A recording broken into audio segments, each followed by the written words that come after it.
Sveiki, gerbiami televizijos žiūrovai. Mes ir vėl susitinkame laidoje Gyvenu čia.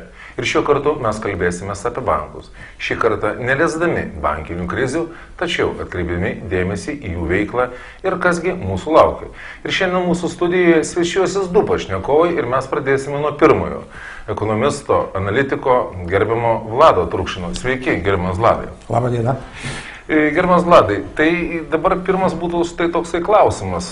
Na, visi šiandien dieną krečiami Snoro banko skandalo, bet mes dabar tai nesileisime ir pažiūrėsime į tai, jog bankai yra mūsų tarytum šešėlis, neatsiejama dalis.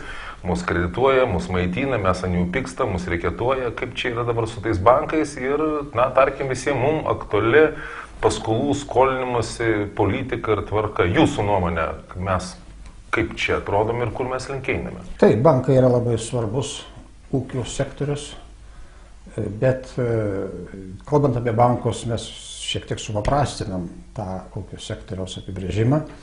Pas mus yra 16 bankų, skyriai jų, bet šiaip tai finansų sektorius pas mus žymiai solidesnis. Yra 275 įmonės, kurios atstovauja finansų sektorių. Ten dirba 15,5 tūkstančių žmonių. Čia yra savotiški intelektualai, kurie dirba protinį darbą, valdydami didžiulį mūsų ūkio subjektų finansinį turtą.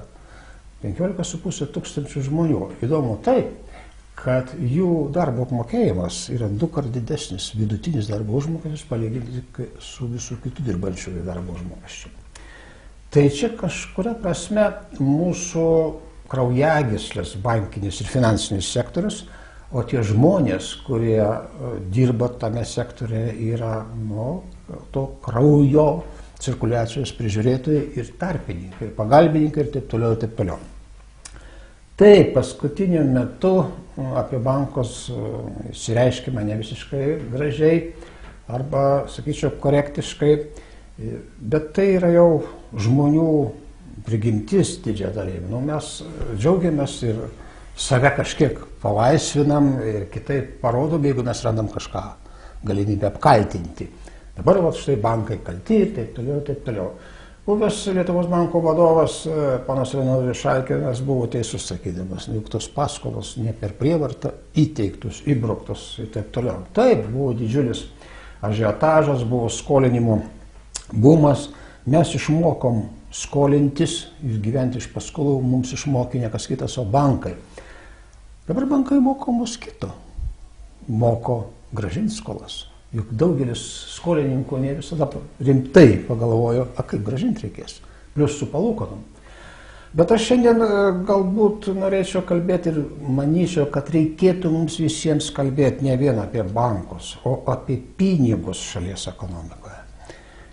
Apie jų vaidmenį ir tiek teigiamą, kiek ne visiškai teigiamą. Arba pinigų kiekio kaitą ir pasiekmes tos kaitos. Man labai skaudu ir savotiškai neramu, kad apie tai nekalbama. Štai pavyzdžiui, kalbama dažnai apie infliaciją. Paprastas teiginys. Pabrango benzinas, pabrango maistas, aš kai kada išskiriu, pabrango morkos. Ir tom lyg tai ir baigėsi. Pabrango benzinas arba kruopos arba morkos, tai ponai mėly, galite reikšti jums pretenzijos, jos pačios pabrango. Bet tai yra šnekėjimas tam, kad apeiti tiesą, tam, kad nueiti nuo tiesos. Juk sunku patikėti, bet pas mus niekas nepabrango. Pas mus atpigo viena prekė, specifinė – pinigai. O prekės pinga tik vienu atveju, kada jų per daug rinkoje. Tai štai pažiūrėkime, kas vyksta pas mus pinigų rinkoje, pinigų kiekį. Per beveik 8 mūsų buvimo Europos Sąjungoje metus